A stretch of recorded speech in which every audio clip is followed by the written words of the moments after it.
Hi, ఇది ఒక general video.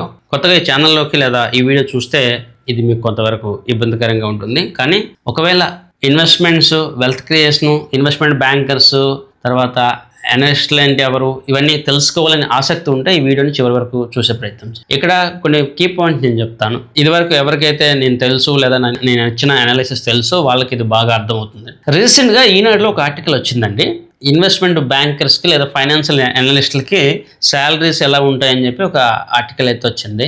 జనరల్గా ఇది నాకు ఐడియా ఉంది, జస్ట్ ఫర్ మీ అండర్స్టాండింగ్ పర్పస్ ఇది నేను షేర్ చేస్తా ఉన్నాను. అండ్ ఆన్ యావరేజ్ ఒక ఫైనాన్షియల్ అనలిస్ట్ లేకపోతే ఒక investment banker 40 to 50 lakhs minimum earn చేస్తాడు. వితిన్ 2-3 yearsలో వాళ్ళకి 1 year ప్లస్ శాలరీస్ అయితే పెరుగుతాయి. ఈవెన్ కొన్ని ఇన్వెస్ట్మెంట్ బ్యాంకర్స్ లైక్ గోల్డ్మెన్ సాక్స్, మార్గన్ స్టాన్లీ ఇలా డిఫరెంట్ కంపెనీస్ అయితే ఉంటాయి. అవి కాకుండా ఈవెన్ మీకు నార్మల్ కంపెనీస్లో ఏవైనా కూడా మీకు 20 లక్షలు 30 లక్షలు మినిమం ప్యాకేజ్ అయితే ఉంటుంది. అలా మీరు ఒక 10 సంవత్సరాలు పనిచేస్తే మీకు minimum package almost 5 years to 10 years మధ్యలో ఉండే అవకాశాలు ఉంటాయి. అండ్ యావరేజ్గా 1 to 3 years అయితే మినిమం ఉంటుంది ఎవరైతే 10 years పనిచేస్తారో. ఎవరైతే ఇన్వెస్ట్మెంట్ బ్యాంకర్స్గా మారాలనుకుంటున్నారో వాళ్ళు ఏం చేయాలని నేను ఒక తదుపరి వీడియోలో కానీ ఎప్పుడైనా చెప్తాను.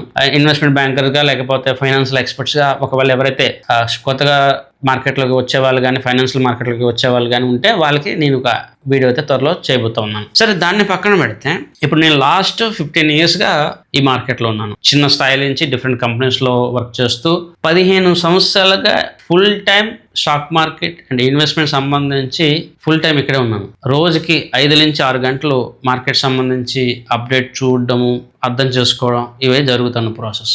ఈ ప్రొఫెషన్ కాకుండా నేను ఎక్కడైనా జాబ్ చూసుకున్నా లేకపోతే ఈ వేరే ఇంకెక్కడైనా చూసుకున్నా కూడా కొన్ని లక్షలు లేకపోతే కోట్ల రూపాయల శాలరీస్ వచ్చేది. తెలివి ఉంటే కోట్లు, తెలివి తక్కువ అయితే లక్షల్లో అయితే మినిమం శాలరీ అయితే వస్తుంది. 10 సంవత్సరాల ఎక్స్పీరియన్స్ అనేది తక్కువ కాదు. నేను ఇదివరకు చూపించినట్టుగా కొన్ని కంపెనీస్లో 30 లక్షలు 50 లక్షల శాలరీ మినిమం ఉంటుంది. ఇక్కడ నా ఇంట్రెస్ట్ రిటైల్ ఇన్వెస్టర్స్కి financial planning, financial wealth creation reach అవ్వట్లేదు అన్నది నా మెయిన్ మోటో. వాళ్ళకి ఎడ్యుకేషన్ ఇవ్వడము, వాళ్ళ యొక్క వెల్త్ క్రియేషన్ చేయడం అనేది నా ఇంట్రెస్ట్.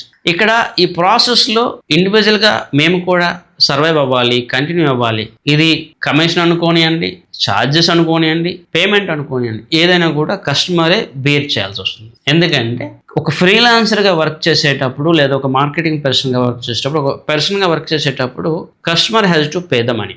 గోల్డ్మెన్ సాక్స్లో పనిచేస్తే ఆ కంపెనీ నాకు పే చేస్తుంది, లేదా HDFC బ్యాంక్లో పనిచేస్తే ఆ బ్యాంక్ నాకు పే చేస్తుంది, గవర్నమెంట్ జాబ్ అయితే గవర్నమెంట్ నాకు పే చేస్తుంది. ఇక్కడ నేను ఇన్వెస్టర్స్ కోసం పనిచేస్తాను. ఇన్వెస్టర్స్ పే చేయాలి, నాకే కాదు, ప్రతి అడ్వైజర్ అయినా, ప్రతి ఇంటర్మీడియట్ పర్సన్ అయినా, ఇంకెవరైనా కూడా. ఇక్కడ అర్థం చేసుకోవాల్సిన పాయింట్ బోత్, అంటే ఎవరైతే మాకు ఫాలోవర్స్గా ఇన్వెస్టర్స్గా ఉన్నవాళ్ళు, కొత్తగా ఇన్వెస్ట్మెంట్ చేయాలనుకుంటున్న వాళ్ళు, లేదా జస్ట్ ఫాలో అవుతున్న వాళ్ళు, ప్రతి ఒక్కరూ అర్థం చేసుకోండి ప్లీజ్. ఇక్కడ నేను చెప్పే వాస్తవాలు మీరు అర్థం చేసుకోండి. ఎందుకంటే ఇది బయటగా చాలా మందికి తెలియదు. ఈ వాస్తవాలు మీకు అర్థమైతే ఫైనాన్స్ మార్కెట్లో డిఫరెన్స్ యాంగిల్ కూడా మీకు తెలుస్తుంది. ఇప్పుడు నేను ఎక్కడో జాబ్ చేసుకుంటే కొన్ని లక్షల శాలరీస్ వస్తుంది. మరి ఇక్కడ అడ్వైజరీ అనుకోనండి, లేకపోతే వాటి మీద సర్వీసెస్ అనుకోనండి, ఇక్కడ మినిమం శాలరీ అని లేకపోతే మినిమం బిజినెస్ అంటూ రాకపోతే ఇక్కడ నేను ఎందుకు కంటిన్యూ అవుతాను, ఇక్కడ నేను ఎందుకు ఉంటాను? చాలా మంది ఎక్స్పెక్టేషన్స్, ఎస్పెషలీ ఈ సోషల్ మీడియా, యూట్యూబ్లో ఉన్న ఫాలోవర్స్లో లేకపోతే బయట ఉన్న ఎక్స్పెక్టేషన్స్ ఏంటంటే వీళ్ళకి ఎందుకు మనం డబ్బులు కట్టాలి, వీళ్ళకి మనం ఎందుకు అడ్వైజరీ ఫీజెస్ ఇవ్వాలి, అయితే వేస్ట్ అంటాడు ఒకడు, అయితే గ్యారెంటీ ఇస్తామని ఇంకోటి అంటాడు, ఏదో మాట్లాడుతూ ఉంటారు. మరి కంటెంట్ క్రియేట్ చేసి ఇవ్వడానికి కానీ ఈ ఎక్స్పీరియన్స్ ఏదైతే 10 సంవత్సరాల ఎక్స్పీరియన్స్ ఇవ్వడానికి ఒక పర్సన్ బెనిఫిట్ ఏంటి? First thing. 2, సర్వైవల్ బెనిఫిట్ ఏంటి? మినిమం వేజ్ రెస్పెక్ట్ ఏంటి?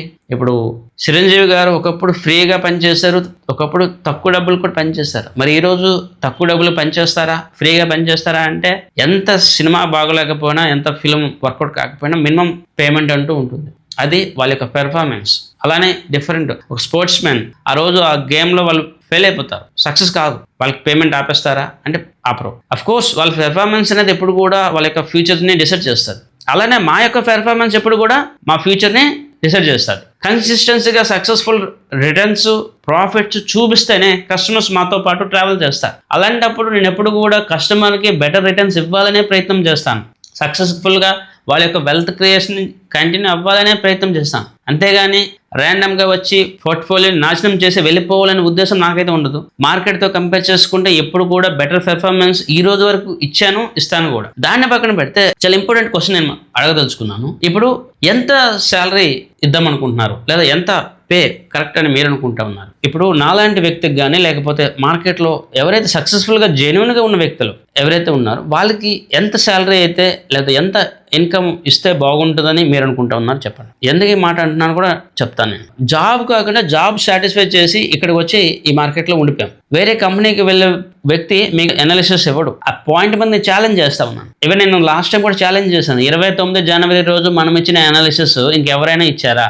ఈవెన్ ఆ తర్వాత కూడా మీకు ఎవరైనా అనాలిసిస్లో ఈ గోల్డ్ సిల్వర్ రేంజెస్ సంబంధించి ఎవరైనా ఇచ్చారా అంటే సమాధానం ఉండదు. ఎందుకంటే అది ఇవ్వలేరు వాళ్ళు. నేను వాళ్ళకి తప్పు పట్టట్లేదు. ఆ ఎక్స్పీరియన్స్ ఉంటేనే అది ఇవ్వగలరు. మరి ఆ ఎక్స్పీరియన్స్ గెయిన్ చేయడానికి ఇన్ని సంవత్సరాలు మనం స్పెండ్ చేయడం జరిగింది, ఇంత డబ్బులు వేస్ట్ చేయడం జరిగింది. మరి అప్పుడు రెస్పెక్ట్ ఇవ్వాలా ఇవ్వకూడదా? ఇక్కడ మనం అర్థం చేసుకోవాల్సింది, ఈరోజు ఒక సాధారణమైన వ్యక్తి 5 లక్షల రూపాయలు 10 లక్షల రూపాయలు మినిమం సంపాదిస్తాడు. ఈవెన్ నార్మల్గా కూలి పనికి వెళ్ళిన వ్యక్తి కూడా నెలకు 30,000 50,000 రూపాయలు సంపాదించట్లేదా? సంపాదిస్తున్నారు కదా. 10 సంవత్సరాలు ఒక కంపెనీలో పనిచేసేటప్పుడు ఆటోమేటిక్గా ప్రమోషన్స్ అన్నీ కూడా ఉంటాయి. ఈవెన్ పే స్కేల్ ఇంక్రిమెంట్ కూడా ఉంటుంది.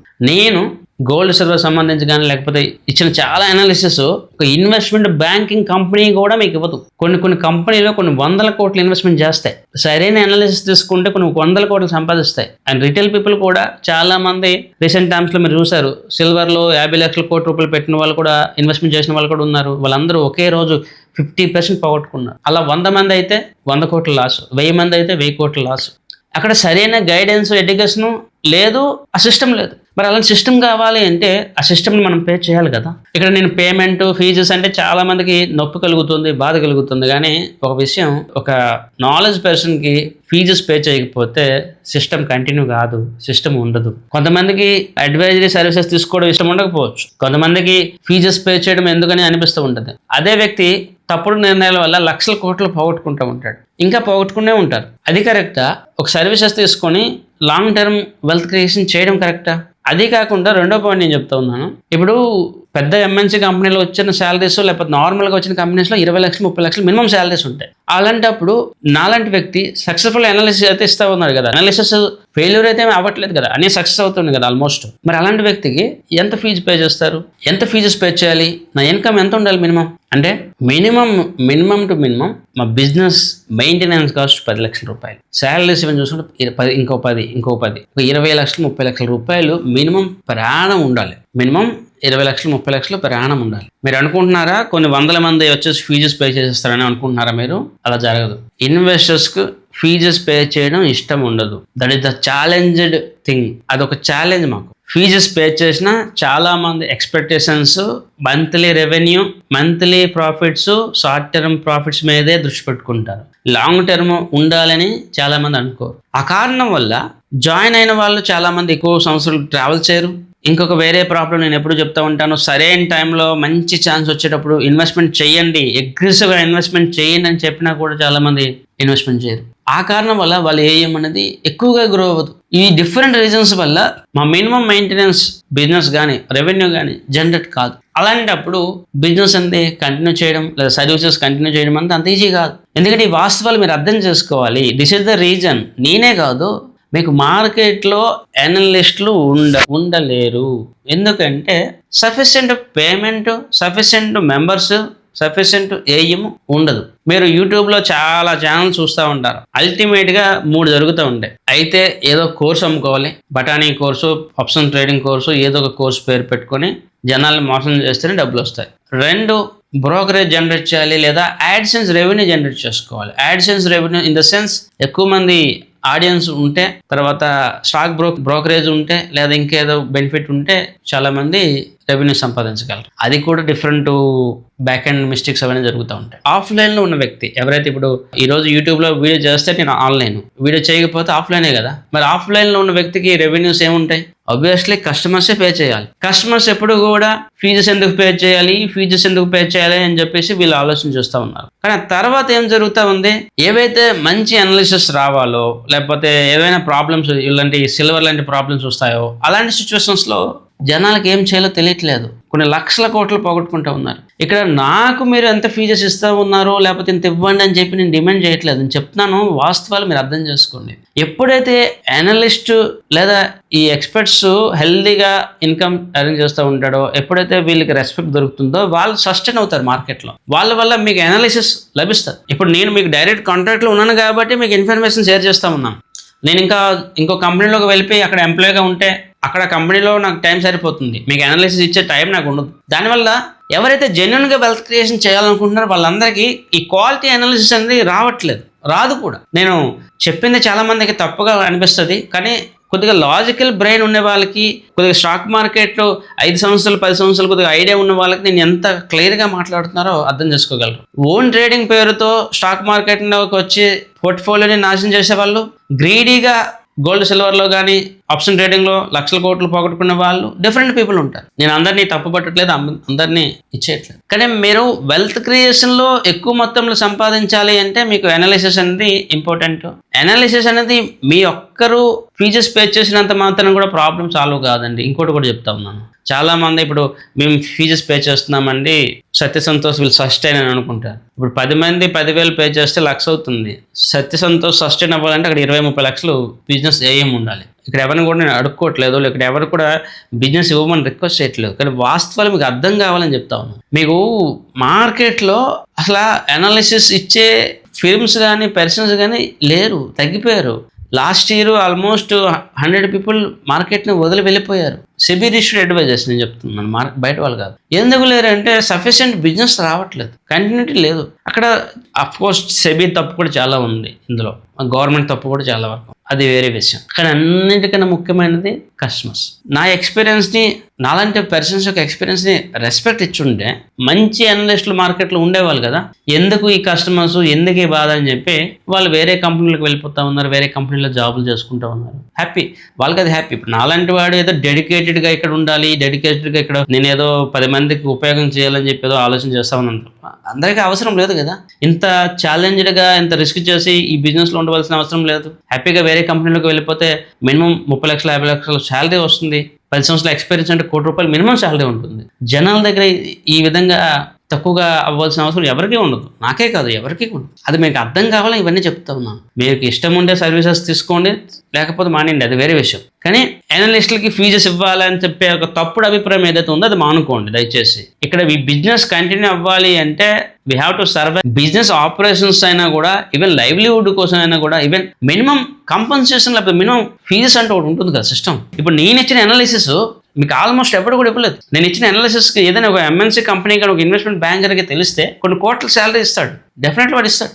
ఆర్డినరీ పీపుల్ ₹1,00,000 శాలరీ ఇవ్వకపోవచ్చు. కానీ నేను చెప్తున్నాను ఏంటంటే ఆర్డినరీ పీపుల్ రెస్పెక్ట్ ఇవ్వండి. ఎస్, అడ్వైజర్ అనేవాడు ఉండాలి. అడ్వైజర్ వాడు ఉంటే మనకు వెల్త్ క్రియేషన్ జరుగుతుంది అని చెప్పి ఆర్డినరీ పీపుల్లో మైండ్ సెట్లు మారాలి. అడ్వైజర్సా, అనలిస్ట్లా ఫ్రీగా పనిచేయండి, అడ్వైజర్సా మీరు గ్యారెంటీగా పనిచేయండి అని చెప్తే ఎందుకు ఉంటాడు ఎవడైనా కూడా? ఎందుకు ఈ పనికిమాల మార్కెట్, ఎందుకు ఈ పబ్లిక్కి మనం ఎందుకు సర్వీస్ ఇవ్వాలని చెప్పి వాళ్ళు వేరే జాబుల్లోకి, వేరే బిజినెస్లోకి వెళ్ళిపోతూ ఉన్నారు. ఇది వాస్తవం, ఇది గ్రౌండ్ రియాలిటీ. అండ్ ఎవరైతే నా ఛానల్ లాస్ట్ 40 డేస్ నుంచి ఫాలో అవుతూ ఉన్నారో వాళ్ళకి నేను అడిగే సింపుల్ క్వశ్చన్, నన్ను ఫాలో అవుతూ ఉన్నారు కదా, లాస్ట్ 40-45 డేస్ నుంచి నేను ఇచ్చే సక్సెస్ఫుల్ అనాలిసిస్ చూస్తూ ఉన్నారు కదా, మీరు చెప్పండి. ఒకవేళ నేను ఒక కంపెనీలో జాయిన్ అయితే, ఒకవేళ నేను ఒక అనలిస్ట్గా మీరు భావిస్తే నా యొక్క ఇన్కమ్ సంవత్సరానికి ఎంత ఉండాలి? 1,00,000 ఉండాలా, ₹1,00,000 ఉండాలా? మీరే కామెంట్ చేయండి. నేను ఇక్కడ తప్పుగా తీసుకోను, తప్పుగా అర్థం చేసుకోను. మీరు ఒక ప్రొఫెషనల్గా అనలిస్ట్గా మీరు అనుకుంటే, నేను ఇచ్చిన సక్సెస్ఫుల్ అనలిస్ట్ అని మీరు చూస్తూ ఉంటే, ఒక అనలిస్ట్గా భావిస్తే లాస్ట్ 40 డేస్లో నేను ఇచ్చిన సక్సెస్ఫుల్ అనాలిసిస్ అన్ని మీరు చూస్తే మీరే చెప్పండి. ఒక అడ్వైజర్కి ఫీజెస్ ఇవ్వడం రైట్ ఆర్ రాంగా? నాలాంటి 15 సంవత్సరాల ఎక్స్పీరియన్స్డ్ పర్సన్ సంవత్సరానికి ఎంత మినిమం సంపాదించాలి? ఆ డబ్బులు మీకు ఏమో నేను అనట్లేదు, నేను అనేది మార్కెట్ పే స్కేల్ అంటే ఒకటి ఉంటుంది కదా, అది ఎంత అని మీరే చెప్పండి. సో దట్ మిగతా వాళ్ళకి అర్థమవుతుంది ఒక అనలిస్ట్ని మనం ఎలా రెస్పెక్ట్ ఇవ్వాలి, అనలిస్ట్ ఎందుకు సస్టైన్ అవ్వాలని చెప్పి వాళ్ళందరికీ అర్థమవుతుంది. మినిమం 100 కోట్లు ఏఎం, మినిమం 1000 మంది కస్టమర్స్ లేదా 100 మంది యాక్టివ్ కస్టమర్స్ లేకపోతే ఏ అడ్వైజరీ ఫిర్మ్ ఎక్కువ రోజులు సస్టైన్ కాదు. నేను చాలా ఛాలెంజెస్ ఫేస్ చేసి, చాలా ప్రాబ్లమ్ ఫేస్ చేసి స్టిల్ కంటిన్యూ చేస్తూ ఉన్నాను. ఎన్ని ప్రాబ్లమ్స్ ఉన్నా కూడా, ఎంత హార్డ్షిప్ ఉన్నా కూడా కస్టమర్స్కి ఎక్కడ ప్రాబ్లం రాకుండా, సర్వీసెస్లో ఎక్కడ ప్రాబ్లం రాకుండా కంటిన్యూ చేస్తూ ఉన్నాను. ద రీజన్ నేను ఎప్పుడు కూడా లాంగ్ టర్మ్ ఆలోచన చేస్తూ ఉంటాను. అది ఈరోజు చాలా వరకు సక్సెస్ఫుల్ అయింది. చాలా మంది 5 years ముందు 5 లక్షలు, ₹1,00,000, 10 లక్షలతో స్టార్ట్ చేసిన వాళ్ళు ఈరోజు వాళ్ళ యొక్క పోర్ట్ఫోలియో ₹1,00,00,000 ఉంది. ఎందుకంటే ఆ కన్సిస్టెన్సీ వాళ్ళలో ఉంది, ఆ పెర్ఫార్మెన్స్ నాలో ఉంది. ప్రాబ్లం ఎప్పుడు వస్తుందంటే లాయల్టీ లేనప్పుడు, ట్రస్ట్ లేనప్పుడు ప్రాబ్లమ్స్ అన్నీ వస్తాయి. మీకు లాయల్టీ, ట్రస్ట్ ఉండాలి. అండ్ రీసెంట్ టైమ్స్లో ఇంకొక పెద్ద ప్రాబ్లం కూడా మనకు వస్తూ ఉంది. Due to overloading of information లేదా social media, too much information వచ్చి కస్టమర్స్ పోర్ట్ఫోలియోస్ని డిస్టర్బ్ చేస్తూ ఉంటారు, లేదా నాకు చెప్పకుండా విత్డ్రాల్ చేస్తూ ఉంటారు. చాలా ప్రాబ్లమ్స్ ఉంటాయి. అయినా కూడా స్టిల్ నేను ఒక లిమిటెడ్ పెద్ద పోర్ట్ఫోలియో ఉన్న వాళ్ళు, హై ప్రొఫైల్ ఇన్వెస్టర్ని ఉంచగలిగాను. వాళ్ళతో ఈరోజు మా బిజినెస్ రన్ అవుతూ ఉంది. ఫ్యూచర్లో నా బిజినెస్ బాగుంటుందని నేనైతే ఆశిస్తూ ఉన్నాను. ఎందుకంటే నేను ఎక్కడ కూడా సర్వీసెస్లో కానీ, ఎథిక్స్లో కానీ కాంప్రమైజ్ అయితే అవ్వను కూడా. నా ఏంటంటే నెక్స్ట్ 10-15 yearsలో నా కస్టమర్స్ యొక్క ఇన్వెస్ట్మెంట్స్ని 100 times పెంచాలని నా ఏం. చేస్తాను కూడా. ఎవరికి ఇష్టం ఉన్నా, ఎవరికి ఇష్టం లేకపోతే వాళ్ళది ఇష్టం. కానీ మమ్మల్ని నమ్మి ఇన్వెస్ట్మెంట్ చేసే ఇన్వెస్టర్స్ మాతో పాటు ట్రావెల్ చేస్తే వాళ్ళ ఏఎం నేను పెంచుతాను. అందులో నా స్వార్థం కూడా ఉంది. వాళ్ళ ఏఎం పెరిగితే నా యొక్క ఇన్కమ్, నా యొక్క ప్రాఫిట్స్ కూడా పెరుగుతాయి. లాస్ట్ 10 సంవత్సరాల్లో నేను పెద్ద మొత్తంలో ఎర్న్ చేయకపోవచ్చు, కానీ నెక్స్ట్ 5-10 yearsలో డెఫినెట్లీ కస్టమర్స్ గ్రో అయితే నేను కూడా గ్రో అవుతాను. ఎందుకంటే కస్టమర్స్ ఈరోజు ₹1,00,00,000తో వచ్చిన వాళ్ళు రేపు 10 కోట్లతో రావచ్చు. అలా 100 మంది కస్టమర్స్ అయితే 1000 కోట్ల పోర్ట్ఫోలియో అవుతుంది కదా. సో నేను ఎప్పుడు కూడా చాలా ఆప్టిమిస్టిక్గా ఉంటాను. నేను ఎంత నెగిటివ్ సిచ్యువేషన్లో అయినా కూడా ఆప్టిమిస్టిక్గా ఆలోచన చేస్తాను. కానీ ఇవన్నీ మీకు అర్థం కావాలి. ఎందుకంటే మీరు ఎప్పుడు కూడా మీకున్న ఇన్ఫర్మేషన్గా, లేకపోతే మీకు తెలిసిన బేస్డ్గానే ఆలోచన చేస్తూ ఉన్నారు. ఒక అడ్వైజర్కి ఇంత ఫీజు ఇవ్వాలి, ఒక అడ్వైజరు వాళ్ళ యొక్క బిజినెస్ కంటిన్యూ చేయడానికి, చేయకపోవడానికి ఉన్న ప్రాబ్లమ్స్ ఏంటి, ఇవన్నీ కూడా మీకు తెలియాలి. సో దట్ సర్వీసెస్ లేదా ఆ రిలేషన్ అనేది కంటిన్యూగా ఉంటుంది. సో ఐ హోప్ ఈ వీడియోలో ఒక అనలిస్ట్ యొక్క ప్రాబ్లమ్స్ ఏంటి, ఇన్కమ్ ప్రాబ్లమ్స్ ఏంటి, ఒక అనలిస్ట్గా లేకపోతే ఒక అడ్వైజర్గా అండ్ మార్కెట్ పర్సన్గా మా యొక్క ప్రాబ్లమ్స్ ఏంటి, అండ్ మా యొక్క మినిమం ఫీజెస్ లేదంటే శాలరీస్ ఏంటి, ఇవన్నీ మీరు అర్థం చేసుకున్నారని నేనైతే ఆశిస్తూ ఉన్నాను. Thank you.